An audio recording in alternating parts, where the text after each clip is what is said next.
Alright, today I'm talking about capturing on camera the iconic Ibanez colors Road Flare Red and Desert Yellow. In the past, I've struggled with capturing these colors on camera. Specifically this Road Flare Red, I've accidentally made it look orange. But I'd always be confused and a little frustrated that my cell phone pictures would turn out reasonably okay, fairly accurate. So in this video I'm going to discuss why that is. And by the way, I'm not sponsored by Ibanez or any of the brands shown.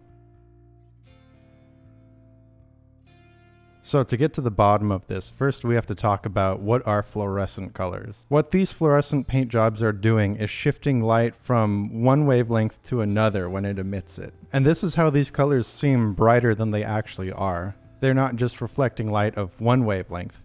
They're catching the UV and the violet light, shifting it to something lower like a yellow, yellow-green, or like a red-orange in this case. So to get these colors to shine, you don't just need a bright light, but a very high-energy light source. That's one piece of the puzzle, but it isn't just about shining a light on these finishes.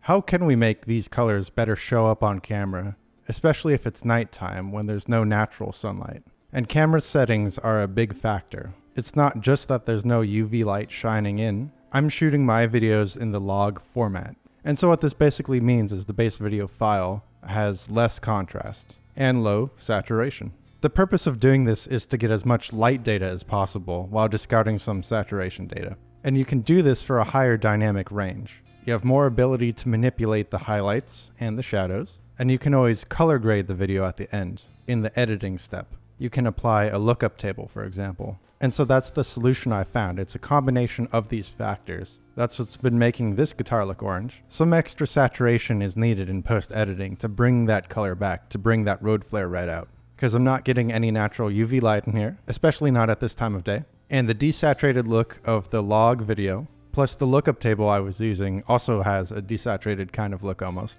All that came together to not let this color shine.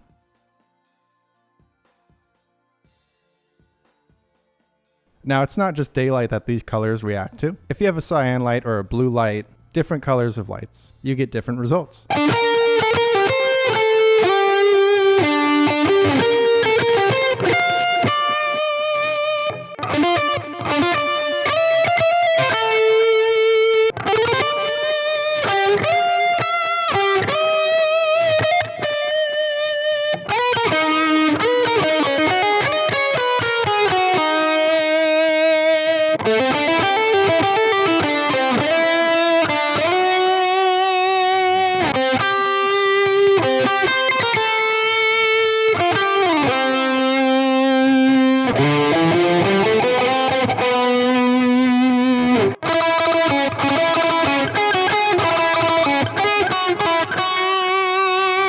And I think that's part of the joy of these finishes. It's not just that they're really bright under daylight, but they really stand out under the different lighting conditions of a stage.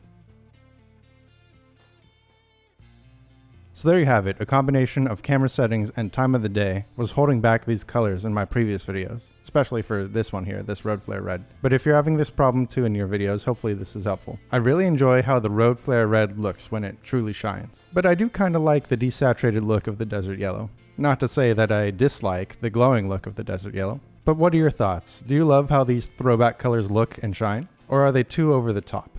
Be sure to comment your thoughts down below, and if you'd like to continue the discussion, join the Discord. We have a lot of fun talking about guitar, music, and other stuff over there. And of course, this is YouTube, so I have to say the YouTube things. Be sure to like, comment, subscribe, share the video, print out every frame and mail it. If you're looking for something cool to listen to, go ahead and stream my music on Spotify and other streaming services. Shameless plug. I do some original songs and a lot of video game metal. And as always, peace.